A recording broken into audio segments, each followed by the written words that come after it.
Time for another board game review, and this time we have the game Yummy World Party at Picnic Palace. This was sent to me by WizKids and is designed by Phil Walker Harding. Flip over cards to reveal all the different and delicious characters of Yummy World. When you see a set you like, grab it, but don't wait too long or someone else will nab them first.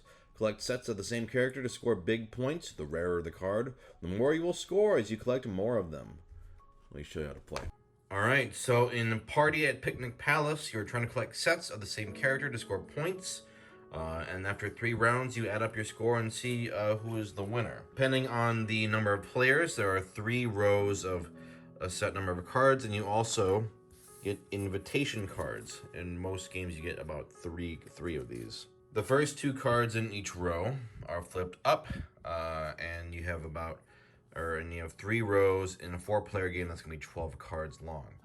Now, on your turn, you can do one of the 3 following things. You can flip cards face up, revealing more cards. So in a row, you choose a row, and flip the leftmost face down card and flip it up. So let's say I go, on my turn, I'm going to flip this card face up. Okay. Next player does the same thing. Flips another card face up. Third player flips a card face up. This is the most common action you'll be doing, is just flipping a card and seeing what's under it, revealing more information. Another action you can do is to use one of your invitations to take all the face-up cards in one row. So with the 3 invitation cards we have, if I have an invitation card face up, I can use it. I can flip it over to its used side, and I pick one of the rows and grab all the face-up cards. So in this case, I might go, okay. Do I want 2 Frankies and a Sunny? Do I want sassy Baron von Bacon Sunny? I'm going to go with Frankie Sunny. And I'm going to grab those 3 cards and put them in front of me. They are now part of my sets.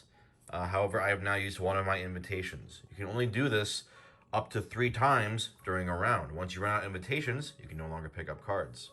The rules suggest the average amount of cards you'll probably collect with an invitation is about 3. But it depends, obviously, on your players. Another action you can do is you can use a Pickle card. If you have one of these in front of you, let's say it was like this, and I had a Pickle card, I can use this to take any one card. You discard the Pickle card from the game, and you can choose any face-up card in any row. So let's say I go, ooh, I want the Sprinkles card. I'm going to take the Sprinkles card. The only card you can choose is another Pickle that same way. And so that's pretty much how the round goes. Each player will start, flipping their invitation cards, taking cards from a row. And so these will start getting smaller and smaller as more players take more cards. If you have no face-up invitation cards left, you're out of the round and you're just waiting until everyone else uses all their cards. If you're the only person left with face-up cards, you just continue taking turns until you're ready. Anything that's unclaimed at the end of the game will be discarded. Once everyone has used all their invitations and thus collected all their cards for their sets, you score. So, you look at the types of cards. All the Frankies are just worth 3 points each. Like, if you had more than one Sunny, they all have a very easy, looking at the bottom, how to score them. In this case, it's 9 points for 3 Sunny cards. If I had 3 Bacons, same thing. And you just count up all your points. Pickle cards are worth nothing, but they are kept and can be used in later rounds. Sprinkled cards are special. I'll explain these a little bit later. But basically, each player then just adds up all the points they got, and you can record them on a piece of paper, and then you flip all your invitation cards face up, and then you set your cards to the side. You discard them all. Just do the next round, same thing. Set out the rows and flip them over and take them with your invitation cards. Now, after 3 rounds of that, the game is over. Then you score Sprinkles cards. These stay with you throughout the game. The other cards always get discarded, but these are always kept in front of you. At the end of the game, whoever has the most Sprinkles cards gets 10 points. Whoever has the least number of Sprinkles cards loses 10 points, even if you have 0. So this is something to always consider as you're playing the game. On the rare occasion that everyone has the same number of cards, they each receive 0 points. After that, whoever has the most points is the winner of the game. If there's a tie, most Sprinkles cards breaks the tie.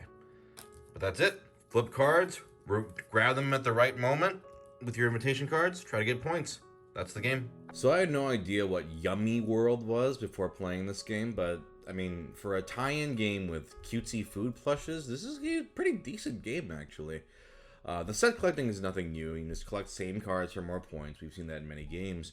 I always like that sort of the sprinkles mechanic where, you know, there's that one type of card where you just want to make sure you don't have the least number to be the sucker.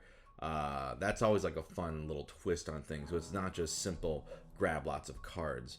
The gameplay is, like I said, pretty fun. It's just trying to balance revealing the cards to maximize your rewards while hoping your opponents don't take them right away. It's fun. It's kind of like push your luck of, okay, if I just reveal one more, can I wait for, will it still be there?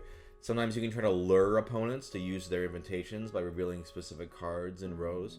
There's also like a meanness to this game I didn't expect, but I definitely welcome and appreciate, like the whole, haha, I grab the cards first before you do. That's what makes this game fun. Without that sort of element, it'd be pretty whatever. Overall, it's not a revolutionary game, but the art is cute, even if I don't know what Yummy World is, and the game is pretty fun. It's simple, but competitive. It has room for nastiness. It's extremely easy to learn. If you're a Yummy World fan, then this is definitely worth getting, just because if you're a fan of that franchise. Even if you're not, perfectly decent filler game. I had a good time.